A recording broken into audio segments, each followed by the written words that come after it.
रात्रभर तू इथे बाहेरच झोपली होतीस? हो, अख्खी रात्र इथे वरांड्यात झोपून काढली मी. पण ही शेवटची रात्र होती जी मी माझ्याच घराबाहेर काढली. मुळात हे घर तुझं नाहीच आहे, त्यामुळे या घराच्या बाहेरच राहायचं, कळलं? आणि या घराकडे बघण्याची हिम्मत सुद्धा करायची नाही.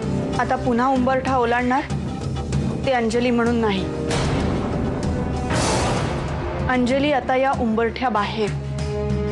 आता मी या घरात येणार ते पद्मजा म्हणून. आता मी या घरात येणार ते पद्मजा म्हणून.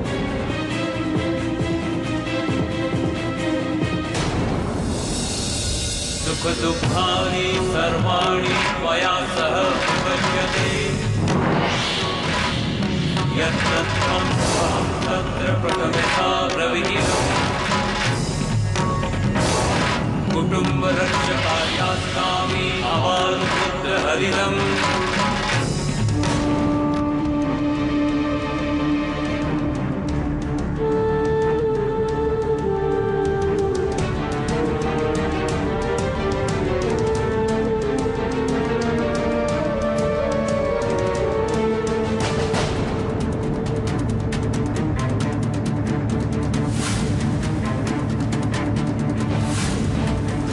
बसल.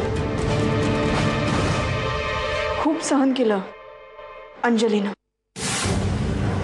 पण आता पद्मजा हे सहन करणार नाही. हे दिलेत दादानी.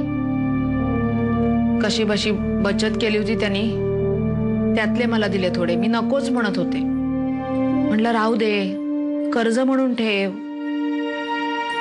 मी काय म्हणते, आता हे थोडे पैसे मिळालेत ना, ते असेच्या असे सावकाराला देऊन टाकू. म्हणजे ह्याच्या जीवावर थोडीशी तरी मुदत देईल तो आपल्याला अजून.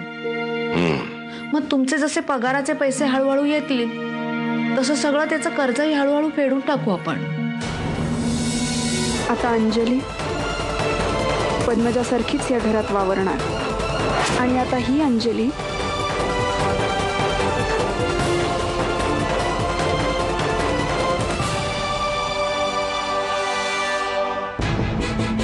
पद्मजा होऊन श्रीकांतना त्यांच्या आजारपणातून बाहेर काढणार. ही लढाई आता फक्त माझी आहे, माझ्या एकटीचीच. आता ही अंजली एकाच जन्मात पुनर्जन्म घेऊन या घरात आली आहे. मी असं करतो, मी आत्ताच हे पैसे सावकाराला देऊन येतो आणि बघतो काही तो मुदत वाढवून देतोय का. हो, पण हे आजच व्हायला हवं, नाहीतर पुन्हा त्याचे गुंड येतील. नाही ग बाई, नको तो प्रसंग पुन्हा. गुंड आता तर येऊ देस त्यांना. नाही हातपाय तोडून ठेवले तर नावाचा बंड्या नाही.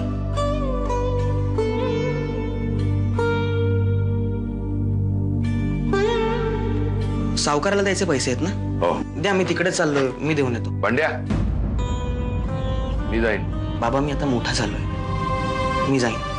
अरे जाऊ दे त्याला. हाय ग बाई सरू, हे प्रकरण साधं नाहीये. माझंच चुकलं ग सरू. मला वाटलं थोडासा त्रास दिल्यावर आपल्या जाचाला कंटाळून जाईल निघून, पण नाही. आपला शत्रू ना एवढा साधा भोळा नाहीये. त्याच्यावर मात करायची तर एक एक पाऊल विचाराने टाकावं लागेल आपल्याला.